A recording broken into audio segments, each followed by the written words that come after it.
everybody, Mntdewmania here, and welcome back to Agatha Christie's And Then There Were None. And man, we are getting down to the nun part pretty quickly. Everybody is dropping like flies around us. Oh my God. So, I mean, if you've been keeping up with me, man, I hope you have. The judge supposedly got shot, and then later he turns up dead again from a totally different kind of wound. I think he got clobbered in the head with his own law book. And then the doctor, who has been missing for a while, shows up. Looks like he's been swimming in the ocean forever. I mean, he's covered in sand and dirt and grit.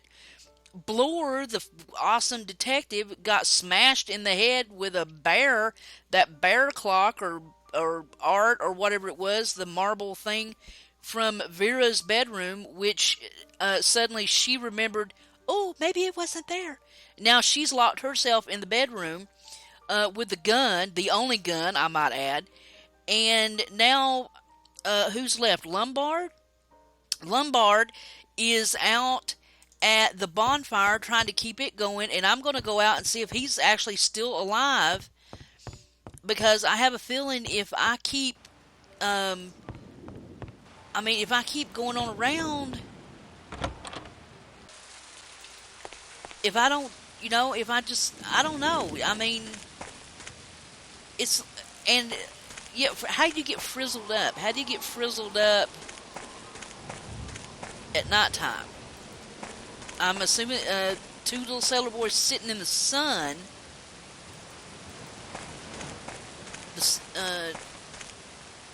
One got frizzled, and then there was one. But it's nighttime, so maybe if I get to him before it's daytime. Okay, he's still alive. Okay. No tricks, Narracott, or I'll light you up like Guy Fawkes. Nobody's what? Lombard, listen to me. Bloor is dead. Armstrong's dead. So is Wargrave. You're next. You have to be. That may be your plan, but it won't work. There's no way Owen can approach you without being seen. Correct? As we're proving right now. So it must be some sort of trap. Already set before you came up here. What sort of trap? The rhyme. Two little sailor boys sitting in the sun. One got frizzled up. The only thing approaching the sun on this island right now is that fire. Get away from it. Okay.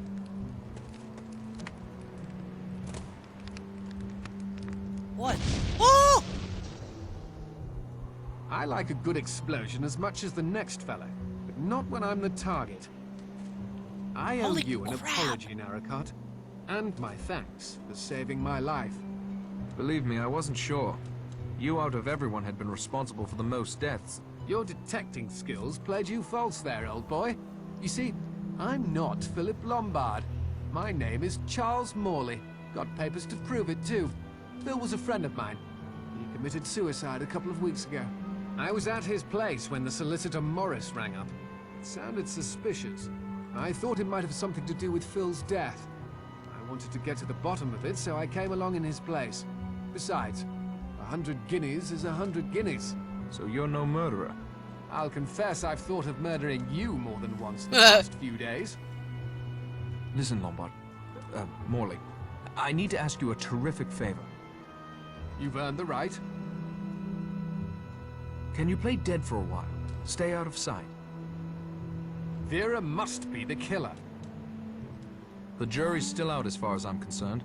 But if Owen thinks you're out of the way, he may try for me. Or Vera, if she's innocent. Which is why I have to get back to the house. Say, old man, if you want to get into the house without making a racket, the window to my bathroom is open. I used it to get out on the balcony and, make sure Vera was safe. Okay, thanks for the tip. Will you lie low? Come running if there's trouble. It'll be a pleasure to return the favor, old man. Chapter 10. One little sailor boy left all alone. He went and hanged himself, and then there were none. I hear a voice. Shh. No, voices. What? They're coming from upstairs. Shh. Shh.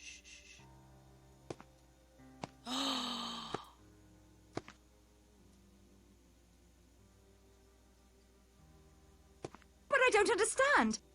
How can you be here? How could you get into my room so easily? What? I've always had a duplicate set of keys, Miss Claythorne, as a former and actually the current owner of this house.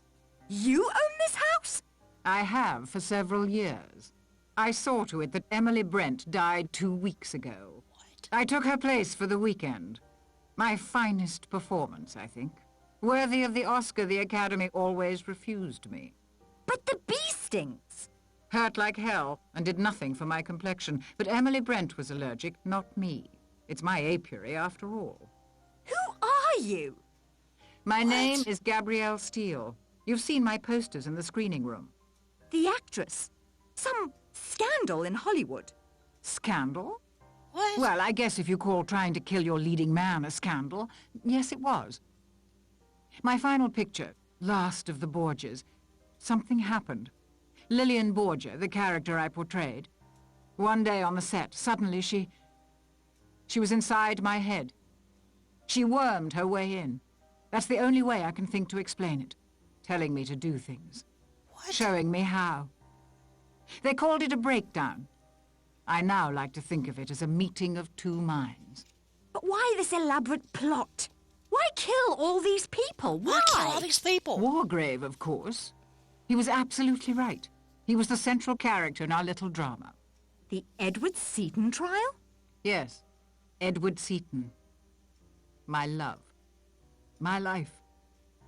We met some years ago when I first came to London to star in a play in the West End. Then, after the incident in Hollywood, I came back to England to rest. They wanted me to rest. Edward and I fell in love. I cannot describe to you the depth of our love. What? You wouldn't understand. I've seen how you flirted with Lombard and Narracott, playing them off against one another.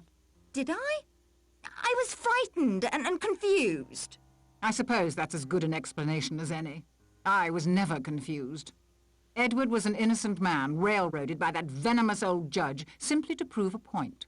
That it was his courtroom, his law. 3 days Edward suffered. He couldn't bear the shame or what it would do to me. He killed himself for me. I wanted Wargrave to suffer those 3 days, watching as death approached, powerless to prevent it. But why the rest of us? I met Miss Brent at a resort soon after I arrived in England. Hateful old hag. I think I caught her qualities quite nicely. What? I heard how she had punished Beatrice Taylor for her so-called sin. Drove her to take her own life, just as Wargrave had driven Edward to suicide. I wanted to extend Wargrave's torture for 3 excruciating days. What better way than to make him watch others die? Crimes committed under his very nose. Deaths he was helpless to prevent. How his ego must have been scraped raw. You researched? Found us all? Others who had apparently escaped justice, like Miss Brent, with the help of my attorney, Archibald Morris. How could he agree to help with such a mad plan? Mad? Madmen kill for no reason, no sense of justice at all. I only killed those who deserved to die. And Morris was a perfect little lawyer, asking no questions as long as the money was good. He'd been responsible for a few miscarriages of justice on his own, so killing him was not a serious moral dilemma. Then the stage was set. We arrived on my island, and the play began. The trickiest part was goading Armstrong into getting so drunk he wouldn't notice the imperceptible pulse that remained after I took the curare. A few bee stings, and then a liberal application of Bellman's universal embrocation to complete the effect. It causes a nasty rash. He saw what he expected to see, a severe allergic reaction that can only result in death. You killed the judge twice. Hardly. The first time was some fool scheme he cooked up on his own with Armstrong, so he could pretend to be dead and catch Mr. Owen. I admit stealing Miss Brent's grey yarn and fashioning a wig from it was a nice touch. So angry. I couldn't think who had done it or why. I thought braining him with his own law book would be enough to fit the Chancery rhyme. If you shoot me, you'll be arrested. Patrick will catch you. I'll deal with Mr. Narracott presently. Then I'll take poison. This ring I wear is a prop from the Borgia movie. Came in very handy this weekend. First for Marston, then Ethel, then my own curare. And now, here we are. Once I'm dead, you can hang yourself and complete the rhyme. And if I refuse to hang myself? My dear, what do you think will happen to you if you're the only person found alive on an island with 10 dead bodies? Well, If you don't hang there's- yourself, the law most certainly will. Yeah. Patrick!